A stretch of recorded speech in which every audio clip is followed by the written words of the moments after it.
இயேசுவின் நாமத்தினால் உங்களுக்கு என் அன்பின் நல்வாழ்த்துக்கள்.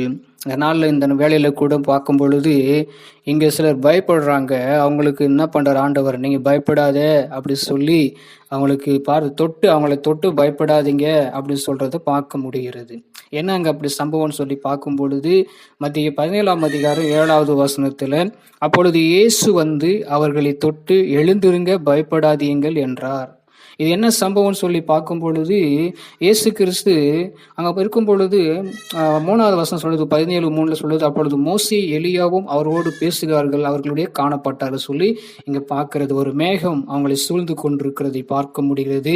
அதில் பார்த்தீங்கன்னாக்கா மோசேயும் எலியாவும் இயேசுவோடு கூட பேசுறத பேதுரு என்ன பண்றாரு, அப்பொழுது பேதுரு இயேசுவை நோக்கி, ஆண்டவரே, நாம் இங்கே இருக்கிறது நல்லது, உமக்கு சித்தமானால் இங்கே ஒரு கூடாரமும், மோசேக்கு ஒரு கூடாரமும், எலியாவுக்கு ஒரு கூடாரமும் 3 கூடாரங்களை போடும் என்று சொல்லி பேதுரு சொல்றதை பார்க்க முடியாது.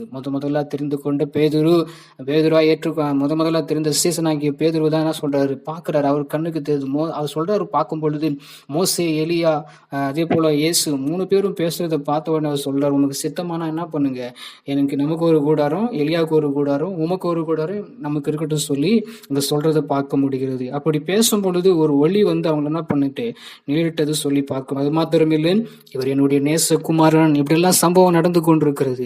இதை பார்த்த உடனே என்னாச்சுன்னு சொல்லி பார்க்கும் பொழுது அவங்களுக்குள்ள என்ன பண்ணுங்க, அவங்க சொல்றாங்க, இவருக்கு நீங்க செவி கொடுங்க அப்படி சொல்லி ஒரு சத்தம் உண்டாது. இதை சீசர்கள் கேட்டு முகம் கூப்பர் என்ன பண்ணாங்க, விழுந்துட்டாங்க. அதனால பயந்து போயிட்டாங்க. ஒரு வேலை இது எப்படி சொல்லி ஒரு வேலை பயந்து போயிட்டாங்க எல்லாத்தையும் பார்த்த உடனே. அதனாலதான் அவர் என்ன பண்றாரு, எடுத்து பயப்படாதேன்னு சொல்லி அவங்க சொல்றதை பார்க்க முடியுது. நாம கூட சில காரியத்துல சில நேரத்துல தேவதூதர்களை பார்க்கும் பொழுது நம்ம என்ன பண்றோம், பயந்து போயிடுறோம்.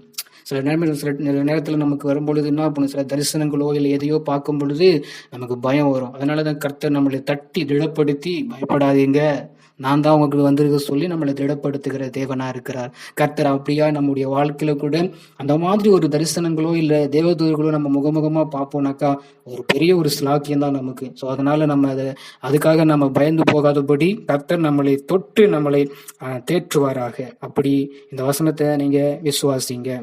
எங்களை கிருபையா நேசிக்கிற எங்கள் அன்பின் நல்ல தகப்பனே, சீசர்கள் உம்மோடு கூட இருந்து உண்மை அறிந்து புரிந்து அவர்களே ஆண்டவரே பயந்து போன சமயத்தில் இருக்கப்படும் பொழுது அவர்களை தொட்டு ஆற்றி, நீங்க பயப்படாதீங்க, எழுந்திருங்கன்னு சொல்லி அவர்களை தேற்றினது போல நாங்களும் ஒரு சில சமயத்தில் ஆண்டவரே உண்மை அப்படியே காணப்படும் பொழுது நாங்கள் பயந்து போவாதபடிக்கு எங்களை இப்பொழுதே நீங்கள் ஆற்றி தேற்றுங்க. உம்முடைய வார்த்தை வசனங்களை கொண்டு ஆண்டவரை நாங்கள் இன்னும் எழும்பி பிரகாசிக்கணும். உம்மை பார்த்து நாங்கள் பயந்தவர்களாக அல்ல, உம்முடைய மகள்களாய் எங்களை மாற்றுகிறதுக்காக நன்றி தகப்பனே.